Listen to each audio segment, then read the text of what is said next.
Hi everybody. So I'm Aarti, and I qualified in the November exam, first attempt, old syllabus, AIR 46.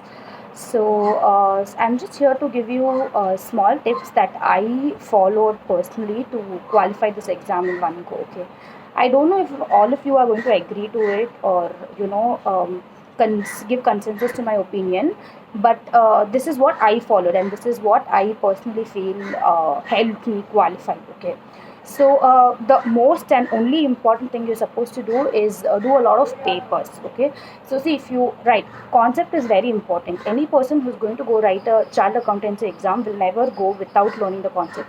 So all of us are clear that we should know the concept. Apart from the concept, what is another important thing that you should be doing is practicing a lot of papers. All right, I'll tell you why. Because we know the concept, everybody knows it, but we actually don't know how to apply the concept when it comes to solving a problem, right? So why do we all, many of us fail is because we don't know how to apply the concept. When we see the question paper the first time, we don't know how to use it, how to solve it, because it's like the first time we are seeing the paper in the exam hall. So that's a very bad thing to do. You should always keep practicing before. So when you go to the exam hall, the paper should look familiar to you. Only then you will be able to solve that paper in 3 hours. The challenge is not solving the paper. This challenge is solving the entire paper in 3 hours. And that will happen only when you are familiar with the question paper. And to become familiar with the question paper, what you have to do is practice beforehand, right? Practice as many papers as you can. Like for example, I had 5 months of study leave. Okay, in those 5 months I might have studied concepts for say like 2.5 months at the maximum. All right, after that, if I don't know a particular concept, it's not that I skip it, but I try to solve problems around that concept, because if you solve a problem, it becomes more easy to understand the concept, and there is a higher chance that you will understand the concept while you solve a problem around it, right? So the remaining 2.5 months, what I have done is I myself personally downloaded the last 10 attempt question papers for all the subjects. Then I download the RTPs, the mock papers, all of it, bound together in separate books for each subject. And then I solved them over 2.5 months. It's okay, I solved the same questions again and again, repeatedly, but I still got different answer each time I solved it. Okay, and it's not like you solve it on your own and just check the final answer. That's not how you do it.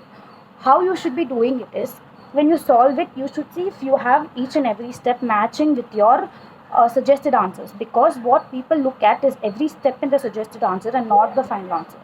So you should practice in such a way that you write the answer in the way the examiner wants. That is very, very important. It's about showing the examiner that you know, that is how he is going to give you marks. And to do that, you should write the way suggested answer expects it. Okay, and how you will know that the suggested answer is expecting this is as how the number of problems you solve, the number of question papers you solve, and look at the suggested answers.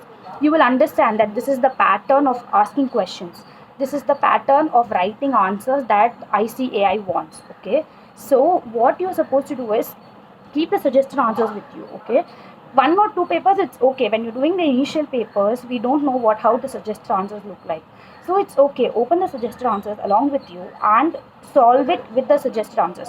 Look at the step and then solve it by yourself. You can do this for one or two papers. So when you do it continuously, you will know what is the expectation by the institute. And when you go to the exam hall, question paper will look familiar to you. It will be like, okay, you know how to solve this kind of problem. There might not be the same question, but it will be in the same pattern. Trust me, I have realized this while I solved the paper in like the 10 times before I went inside the exam hall. And in the exam hall, I could see that there are familiarities, or if it's not familiar, I at least know how to approach it. What all do they expect? That is very important. Step gives you marks. I'm sure November 19, all of you would have seen that the IDT paper was not easy. But trust me, I got an exemption. It is because I have written the way they want it. I have seen the previous 4 attempts suggested answers, and I have written the way they want it. I'm sure all my provisions, all my answers are not right, but I wrote it in the way they want it, and that is why I scored. I'm sure about it. Okay. So my suggestion and my secret to clearing this exam was doing so many papers possible before the exam, that so that the paper looks familiar to you. That is the secret mantra of mine.